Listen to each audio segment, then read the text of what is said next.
খুলনায় একে একে ৩ স্থানে ঝটিকা মিছিল করেছেন আওয়ামী লীগের নেতাকর্মীরা। রোববার সকালে 0 পয়েন্ট এলাকায় মিছিল করার পর দুপুরে সোনাডাঙ্গা থানা এলাকার মজিদ সরণি, বয়রা এলাকার মহিলা কলেজ সড়ক ও দৌলতপুরে ঝটিকা মিছিল হয়। এ ঘটনায় প্রশাসনের বিরুদ্ধে নির্লিপ্ততার অভিযোগ তুলে সংবাদ সম্মেলন করেছে জাতীয় নাগরিক পার্টি। আমরা আজকে জানেন সকালে খুলনা জেলার পক্ষ থেকে কিছু মিছিল হয়েছে, সেখানে আমরা কিছু নাম আমাদের হাতে এসেছে।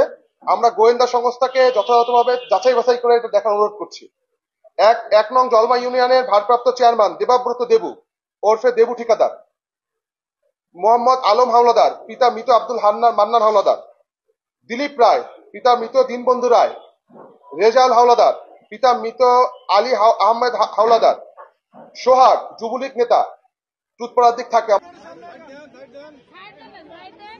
শাখার ভারপ্রাপ্ত সাধারণ সম্পাদক সাইফুল ইসলাম সাইফ। আমরা দেখেছি এই ছেলে এর আগেও বিভিন্ন পর্যায়ে বিভিন্নভাবে খুলনাতে বিভিন্ন দুঃসাহস দেখিয়েছে এই প্রোগ্রাম করার জন্য। আগেও কয়েকটা মিছিল করেছে। এই সাইফ এই প্রোগ্রামের লিডিং থেকে সামনে থেকে নেতৃত্ব দিয়েছে, আমরা জানতে পেরেছি। আব্দুল গফুর পিতা আবু তাহের ৬ নং বালিয়াডাঙ্গা ৩ নং ওয়ার্ড আওয়ামী লীগের সভাপতি। আমরা আপনাদের কাছে সাংবাদিক, আমাদের এই সমাজের দর্পণ, আমরা আপনাদের মাধ্যমে আপনাদের কাছে, আমাদের প্রশাসনের কাছে জানাতে চাই, এছাড়াও অসংখ্য মানুষ মিছিলে আমরা দেখেছি সংখ্যা দিনকে দিন বাড়ছে। আপনারা যদি এই ধরনের মানুষদেরকে আরো যারা এটা সম্পৃক্ত ছিল ছবি যাচাই বাছাই করে আপনারা যথাযথ পদক্ষেপ নেন অনুরোধ। অন্যদিকে খুলনা বিএনপির মিডিয়া সেল থেকে বিবৃতি দিয়ে এ ঘটনার উদ্বেগ প্রকাশ করা হয়েছে।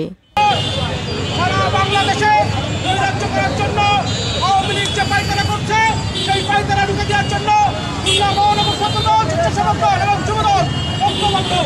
আমরা সতর্ক করে দিতে চাই, এইভাবে যদি মানুষের নির্যাতন এবং এই অসহযোগ আন্দোলন করতে চায়, যদি কারো ভয় করতে হয়, তাহলে আমরা বিরত করব। মিছিলের পর জেলা প্রশাসক বরাবর একটি স্মারকলিপি দেওয়ার দাবি করেছেন দলটির নেতারা, যদিও জেলা প্রশাসক স্মারকলিপি পাওয়ার বিষয়টি অস্বীকার করেছেন। এদিকে আওয়ামী লীগের মিছিলের ঘটনায় খুলনা মহানগরের ৩টি থানায় আওয়ামী লীগ ও দলটির সহযোগী সংগঠনের নেতাকর্মীদের বিরুদ্ধে ৩টি মামলা হয়েছে।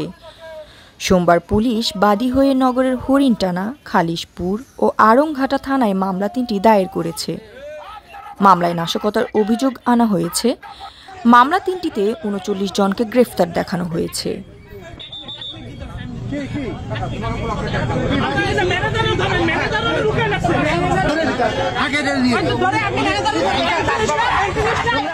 আর জ্যোতি, দৃষ্টি ২৪।